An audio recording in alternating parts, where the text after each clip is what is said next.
This is the Terry Levine Show, business advice you can take to the bank. Hi, it's Terry Levine, the business mentoring expert from the Terry Levine Show with business advice that you can take to the bank. So, what's the soul of your business? Does your business even have a soul? Or is your business so focused, or are you so focused on making money that you've lost your soul? I remember when I first started coaching, I remember working with large companies, some of which did not have a soul and were all about the profits and the bottom line. And others that really had a soul, that were so much fun that I loved going into, and that really had relationships and passion with their employees, and were really about one human being at a time. And I really enjoyed going into those businesses. There was a culture. Their owners clearly were thinking about the experience for not only their customers, but their employees. And those businesses were businesses where people wanted to work at, where people rarely called out sick, where employees were happy, where the products and the projects that were done right and were done correctly, and where there was a lot of passion. So I know that those of you who are, really analytical, left brain kind of people, you might not really resonate with this as well. So I understand business really well, and I understand that the purpose of business is certainly to make a profit. Because if you don't have a business, you've got a hobby or something like that. However, I don't believe that seeking revenue doesn't mean that you give up having a soul. So I want you to try and keep your left and right brain working together. I believe that when you build a business that's going to be sustainable, having a soul helps. And what a soul really is, I'm not talking something airy-fairy, I'm just talking something that allows you to really care about the people, the relationships in your business. So whether that is the contractors or the employees or the people that you serve. A lot of people refer to this as the soft skills in business. Treating the people that work for you or the customers well.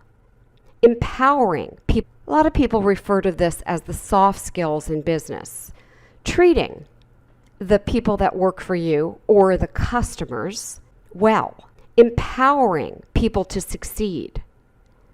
It's really important that you think about empowering your customers also. I think that you have to ask yourself whether you would want your family, your mother, your husband, your sister, your brother, your cousin to be marketed to the way you're currently marketing. Are your products something you'd be happy to have your family use? Are there better ways, easier, to do what you're currently doing? Are the relationships that you're developing with your clients really deep? Are the products, are the services that you're giving really worth the value that you're asking? Or are you just selling to sell? What's the core vision that you have? Is the passion that you have for your work coming from the personal rewards that aren't just monetary? Now, believe me, I understand that there's got to be a monetary something behind it, but I think there has to be more than just investing your money and your time. So I think it's important that you stop for a minute and really ask, does your business have a soul? And if not, where do you go with it? I think what drives success in business is having a soul and executing every move that you make with the passion that you have for your business. There's a lot of currency that's around a business, and there's a lot of currency other than monetary rewards. So I think it's a good day to take a time out and really check in on the soul of your business, even if you're a solopreneur. And today's guest, I think, will blow you away. So get ready for the show.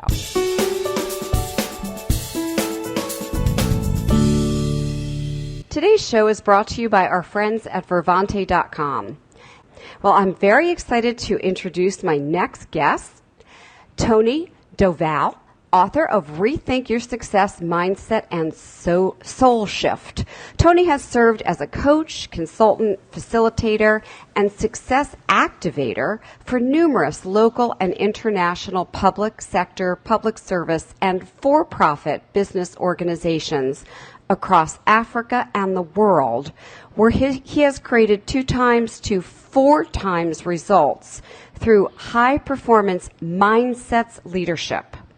With 4 decades of executive business facilitation and coaching, speaking, and more importantly, real life, hands-on, in the trenches business experience, Tony Doval's view is radically different from the fossil descriptions of success in business and personal life. Tony shares with participants that true success is a moment-to-moment conscious awareness, mindfulness, and choice that goes beyond means, goals, to directly enjoying the satisfaction and sustainability of ends, goals, and well-being, joy, peace, love, thriving, and flourishing. Tony helps companies to transform to become a positive business in a way that supports people and profit with his swift actions framework and mindset mastery formula, one success insurance system that ensures true soul-satisfying success in all areas of life and business. So this is what I know all of you want. You want success in all areas of life and business, which is why I asked Tony to be on the show today. Welcome, Tony. Hi, good afternoon. How are you doing? Fabulous, especially now that I have you here with me. I'm excited about speaking with you and hearing your message. So this is exciting because what you do sounds like a real shift and very different than what other people are doing out there in the world today. Terry, I think you mentioned at the beginning I've been doing this for a long time, and with wisdom, eventually you start to ask the question, what is this all about? Is it just the money? And I think I was very lucky because when I was 21, I was blessed to be working, selling Ferraris and Lamborghinis and those fancy cars. And I used to see the guys come in, super wealthy guys come in, and they'd pay cash for a vehicle. But I managed to see behind their mask and their facade. And the challenge that I see is whereas most businesses are about profit, profit, profit, there's no real life meaning in profit. You know, money's not a motivator, it's a hygiene factor. So what is your life and a business really about? And you know what? I think people start to ask themselves the question at some point. Do you? Well, I think you have to have some kind of a shock happen. And for me, it was my paraglider crash. I was flying in our local mountains and I fell 50. And I had to give back my guarantee to God that I'd live forever. But in 3 months, while I was lying on the bed, I started to ask, what is my life going to be about? I've been an entrepreneur as a kid. I used to sell lemonade on the side of the road and put playing cards on bicycles to make motors or fly kites. So I'm an entrepreneur from birth almost.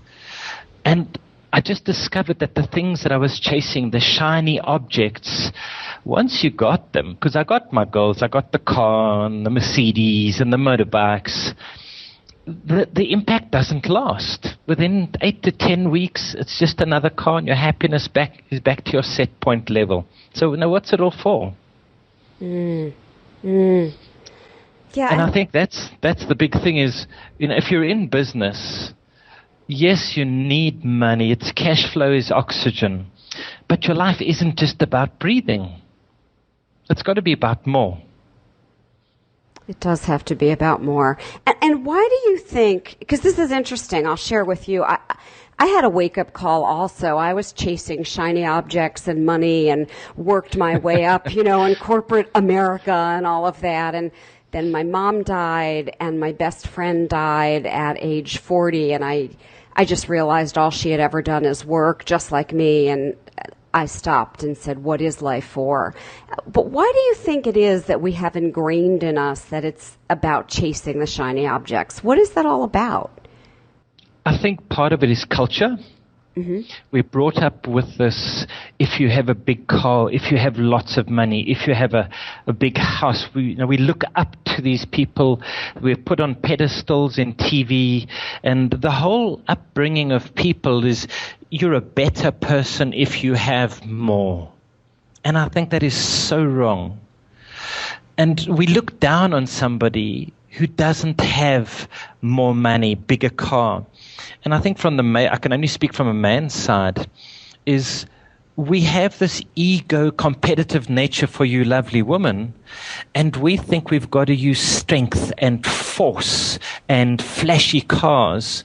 And the reality is, when we're young, I've had situations where women, the first thing they say is, what car do you drive? What business are you in? And the underlying thing is, can you afford me? And so we are programmed to need to fill up our balloon of worthiness with material goods. Think on the globe. Who do we revere that brings more integrity, more freedom, more love, more abundance, more peace, and more joy? Who stands out for us? Who do we put on TV and say, hallelujah, this person has brought and enjoys true success?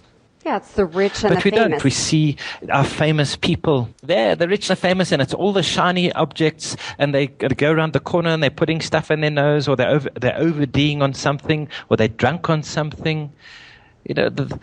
I've seen it with the guys when I was to sell the Ferraris. They used to sit at night getting drunk as anything, and then crash their cars on the way home. And I think for me, the wake-up call, it has to be something extreme. I was blessed. My best friend's father died in my arms.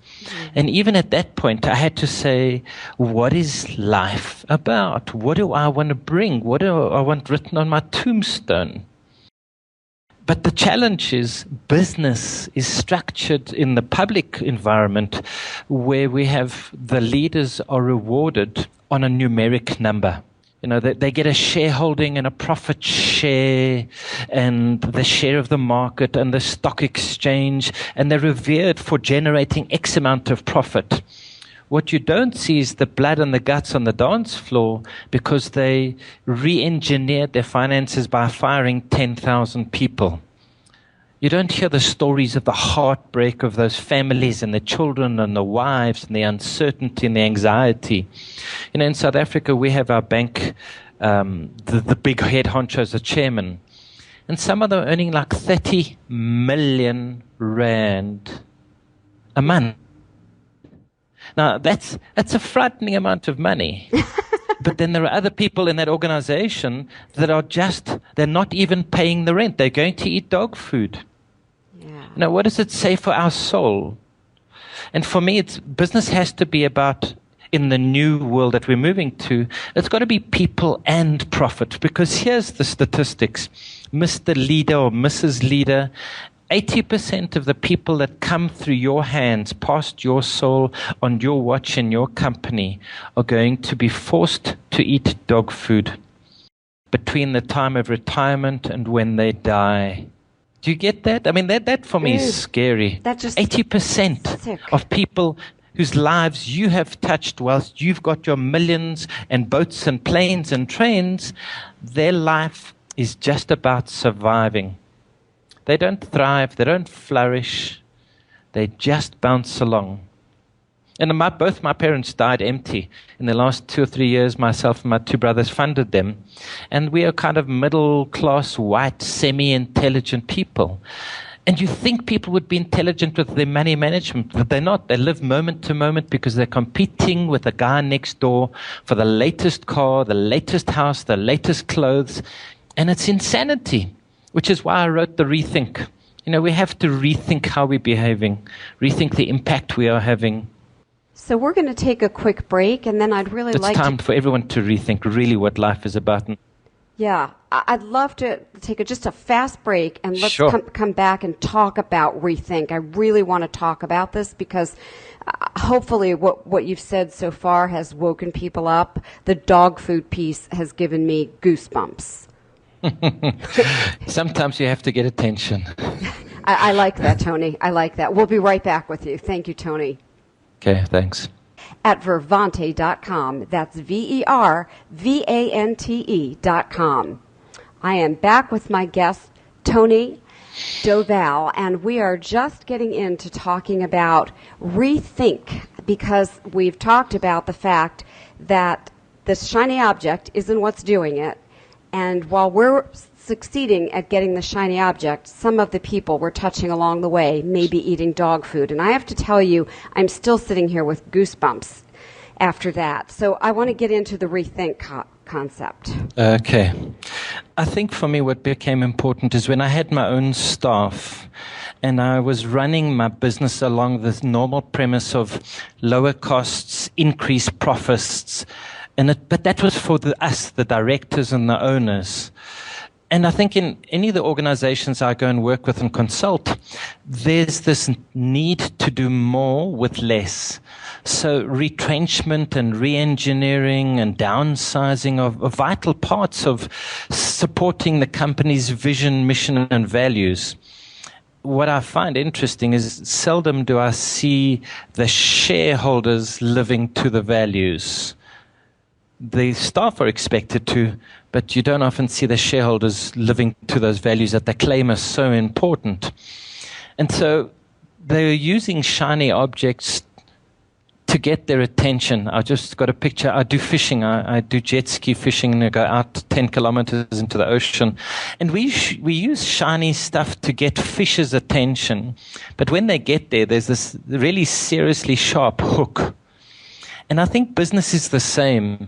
They promise these shiny rewards, but when you get there, you're giving your soul over to the matrix. For what? But for what? What is your life really, really about? I was in one workshop, we were doing some team building preparation, and the lady said, please don't use that word. So I said, which word? She said, love. So I said, well, I'm not too sure. She said, you will lose all credibility with my directors. And they were an auditing firm, you know, the head animals, the head stuff, and very little heart. And so I started the workshop off saying, you guys are very clever with your IQ, but maybe you possibly buffoons because of your EQ. And they were shocked at that. And at the end, the boss came and said, you're right, we have lost our soul. And that's what I think business is missing. People will work for a living. And that we see, Gallup's research shows that engagement levels are so low. Mr. Boss, the reason is because money is not the motivator. It's not a sustainable, inspiring thing that will get me to bring my head, heart, and soul and give my life so that you can have a new Ferrari and another Learjet. But if the company is supporting a cause, now you'll get people to form a tribe and they'll give you their head, heart, and soul. But most companies aren't supporting a cause, a world-changing, life-supporting cause. They're supporting make more money for management and the boss. True. So I call those greeders. That's my word that I've created, greeder. Because it's about greed. More money, more money, more money for me. It's not true leadership with love. Oh, I like that word, by the way. Totally. Which one, leadership or love? I love the word love. Greeter. I love the word. And we can't allow them to prevail. The problem is we've given over control of our governments, of our business, to greeders whose sole focus is purely numbers.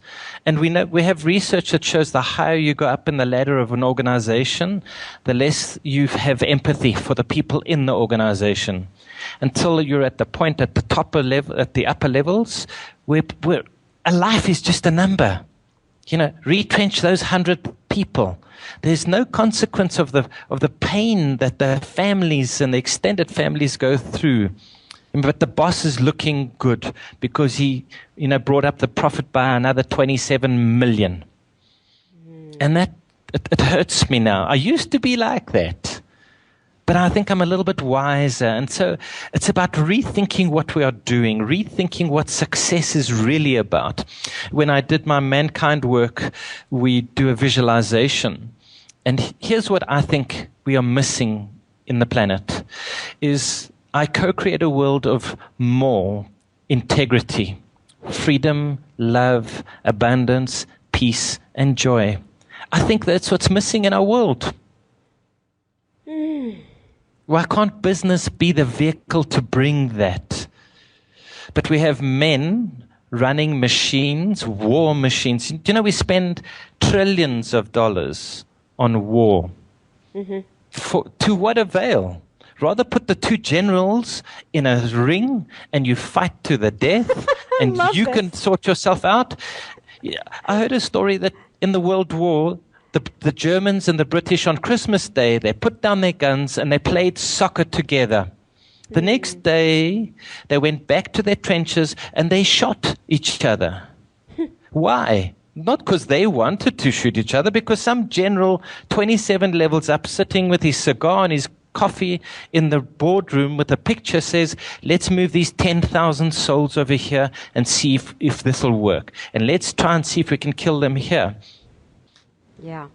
Yeah. Why don't we just stop fighting and find a way to work together? Become, appreciative inquiry people that we work on building rather than breaking, collaborate rather than compete. We need more women in higher levels. Yes, here. So women have to step up.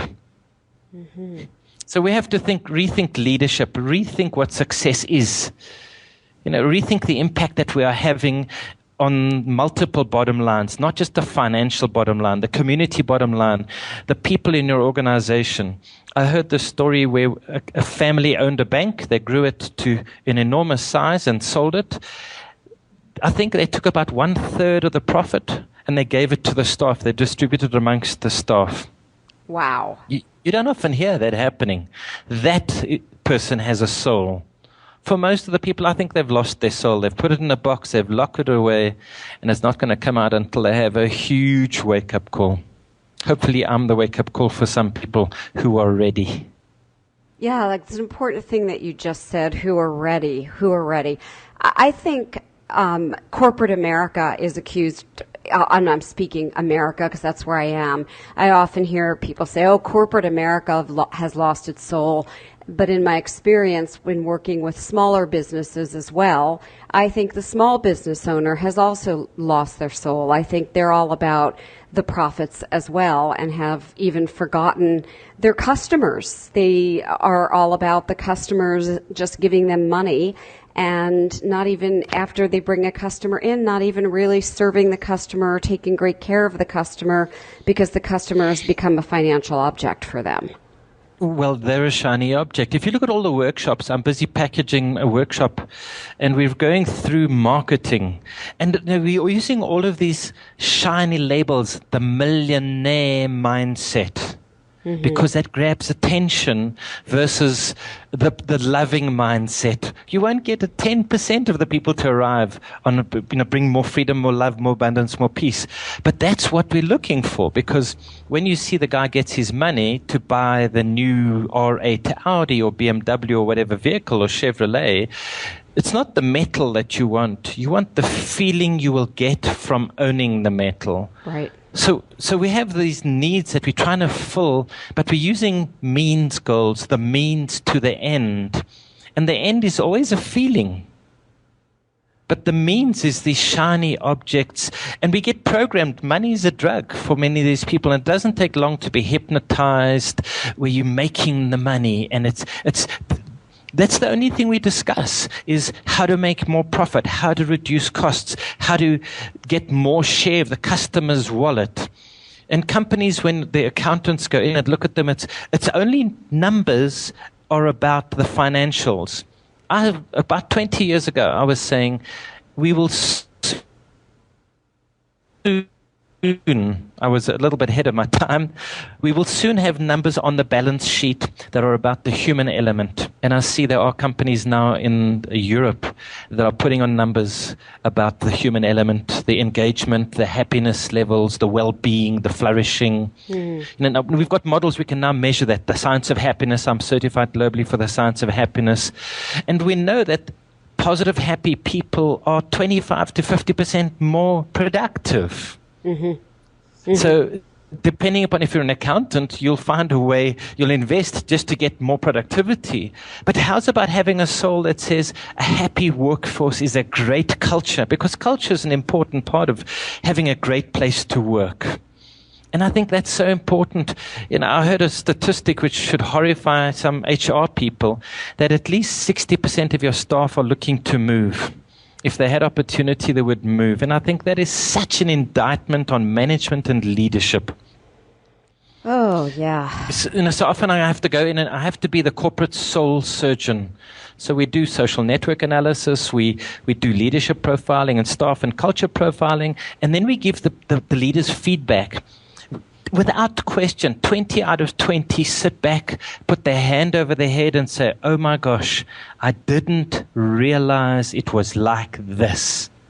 Because they just don't have any idea what it's like on the front line. I believe that. And it's only guys like Tony Shea, where he knows that culture is the vital part of success, where they themselves work on the telephone. Right. How many of these big corporate guys go down to where the work happens and knows? What's that, Secret Boss, the TV show? Do you get the Secret Boss? Yes, we do. Yes. Undercover Boss. I love those programs. Me too. I end up because you suddenly see how emotional those bosses get when they discover the soul of their people. Mm-hmm. And it gives me a hope, but it's such a small percentage. That's the problem. We've got to do a lot of work and bring a lot more light. We only have one more minute, and you have given like an hour's worth of value in a short interview, and I really hope people have connected. How can people stay in touch with you or find out more, Tony?